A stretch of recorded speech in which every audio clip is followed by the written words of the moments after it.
the end of the day, Saylor did great for Bitcoin. I think he's doing a great job, but now he has pivoted. He has changed. And this just shows you that there is no quote unquote spokesman for Bitcoin. Like if you had to name somebody 6 months ago, we probably would have said Saylor for the face of Bitcoin, even though, again, we don't have a face for Bitcoin because nobody owns it. But if you had to put one face on it, it'd probably be him or Jack Mallers or whatever. Hey, Lauren. I'm doing well. How are you, sir? So, again, it's tough to see this, but I think we're going to start. Again, we have our own political system here in Bitcoin. And again, a lot of Bitcoiners, when you look at their thumbnails, they're talking about strategies, and they're talking about Stretch, and they're talking about Michael Saylor, and we're getting away from what this thing is, and it's Bitcoin, and Bitcoin is money. And so again, I love Michael Saylor and what he's done for us, but at the end of the day, is he a Trojan horse? Is he a Trojan horse? And I'm not talking about in a good way. I'm not talking about the Trojan horse that gets inside the system and breaks the system. Is he the system, the outside system trying to get into Bitcoin breaking it? I don't know. Does he have cruel intentions? I don't think so. I'd like to say he's working with Trump and all them boys, but again, he might have gone too far with this. And now he's stuck with doing what Matthew Kratter said and selling strategy now. Because in order for it to pump up, he has to do what he has to do. But here's the thing, though, man. That's what's crazy to me. I want to touch on this. When he talked about, basically he said paper Bitcoin. He didn't say paper Bitcoin. He didn't say those words. But there's definitely manipulation in the markets, for sure. 100%. So if there's manipulation in the markets, who's causing it? And why are they doing it? And again, I like it personally because we get cheaper sats, of course. That's the good part. But the bad part is the adoption is slowing down because people don't buy until the price goes up. Do you guys believe that? Trent, start with you. Do you guys believe that there is paper Bitcoin out there? And who do you think's doing the paper Bitcoin, if there is paper Bitcoin? Of course there's paper Bitcoin. You think my brain just went blank. Do you think that exchange fell in 2022? What is that? What's the exchange? The one that crashed in 2022. Oh, FTX.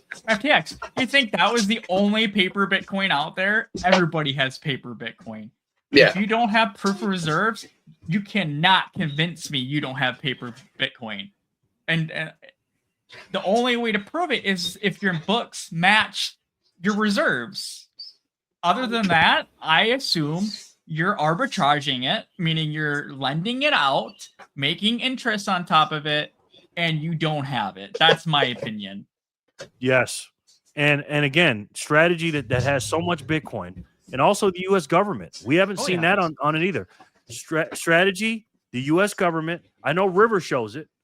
Strike was talking about showing it. Do they show it now? No. No, they haven't. Okay. Well, they talked. Jack Mallers actually at the Bitcoin conference talked about it.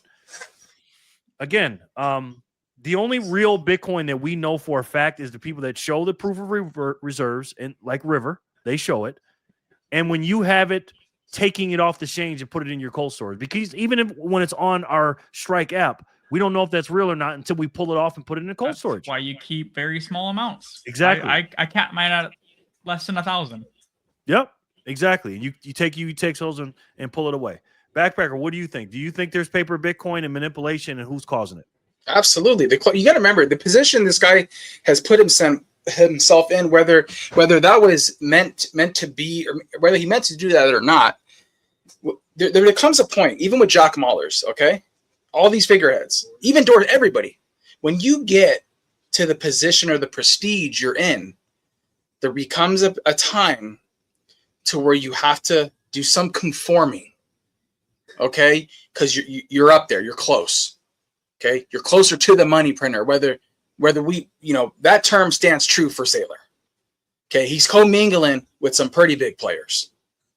Absolutely. There was a manipulation going. We know this. Now, do we know the extent of it? Of course not. We don't. And we might not ever. But here's the thing.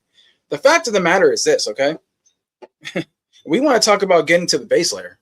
The base layer is you buy Bitcoin and you shut your mouth. The base layer is you don't go to these things that have all these moving parts. You don't choose to partake in the shenanigans of DeFi and TradFi and this stock and that stock and this stock and this. There's too many moving parts. Why do we overcomplicate things when they don't need to be complicated? Satoshi said, here you go. Don't fuck it up. And look what's happening. Stupid people doing stupid things. Now listen, I'm not going to take away from what Saylor has done.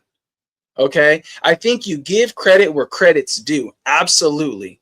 And we have to protect. Absolutely. Exactly. And we still have to protect each other. Right? But I don't overthink it. It's built on a house of cards. And we don't know if it's sustainable. We don't know this. But I'll tell you what, just like anything in the real world, the more parts that are in something, the more that there can go wrong. And I am definitely not a freaking fan of getting people into this, into Stretch and whatever, all the other stuff. I don't even go all the word alphabet, okay? With all the stuff. No, you get them in to Bitcoin. You get them into understanding Satoshis. You get them in understanding cold storage. You get them in understanding break away from the TradFi system. This is not doing that. This is like a fence ride. I'm walking the fence. I have some Bitcoin, but then I have this. But then do I really have the Bitcoin? Because technically I don't, right? It's a freaking circus. And I'm so sick and tired of all the people giving it the damn airtime, talking about it. It's become so normalized. We just talk about it over and over again. Who cares? We should be spending. Yeah, exactly. Trent, 0.21, 0.01, blah, blah, blah. All these clicks, algorithm boost nonsense, and it's a complete and utter waste of time. I'll leave it at that. Preach. Lauren says, too many people pushing the envelope trying to find new ways to make money brings us back to old fiat ways. Like my grandma always said, pigs get fat, hogs get slaughtered. Pigs get fat, hogs get slaughtered. I understand that he's trying to buy more Bitcoin. Sailor, I get it. But again, all money ain't good money, right? And the way he's going about it, based on what Matthew Kratter said and some other things that I've read, again, I'm not a fan of the products. Stretch is obviously for not people like us on this panel and probably 99% of you guys. Because I've heard a couple of you guys say, oh, I'm just going to hold it for 6 months. I wouldn't hold it for 6 days. Me personally, I just wouldn't. Because I don't want to feed into that system. Again, I have strategy, okay? What I'm afraid of, and to answer my own question, absolutely there's paper Bitcoin out there. And again, short term is good for us because we get a cheaper, more sats per dollar, but long term is hurting our adoption because that's what we want. And when the price is lower and the media and the conglomerates and these big boys that are involved that are saying, hey, talk bad about Bitcoin while we buy it. Hey, talk bad about Bitcoin while we accumulate more. Hey, bring out the FUD and all this other stuff. What I'm afraid of, if something happens to BlackRock's holdings of Bitcoin and more importantly, strategies, I don't like the fact that Michael Saylor's face is attached to Bitcoin. I don't like the fact that strategy and what they got going on, and if it dumps, aka FTX, aka circa a la Elon Musk a few years ago when he talked bad about Bitcoin and talked good about Doge, and Doge went up and Bitcoin went down. I don't want any human being to be able to not manipulate, but change the price or what people think about the greatest asset human history has ever seen. Right? Well, you're one Coinbase hack away from that very scenario. Yeah. Yes. Self-custody is the only way. Exactly, my brother. Exactly, Jor. Exactly. Everyone is a speculative gambler trying to be rich tomorrow. Yeah. Again, pigs get fat, hogs get slaughtered. Don't be greedy. Right? Now, I do think that with Kratter in particular coming out with this video, I thought it was very well done. He touched on a lot of good points. and he backed it up. You see his presentations, how he does his slides. I do think that Kratter is slowly becoming, like Spaceman said earlier, he's always questioning everything, and everything's always doomsday. But what do they say about conspiracy theorists? Right? Who's not to say that Kratter is the person in the space who's just saying the quiet part out loud that nobody else wants to say, or has the balls to say, or maybe doesn't even know what they're talking about, but he does, because he's got credibility.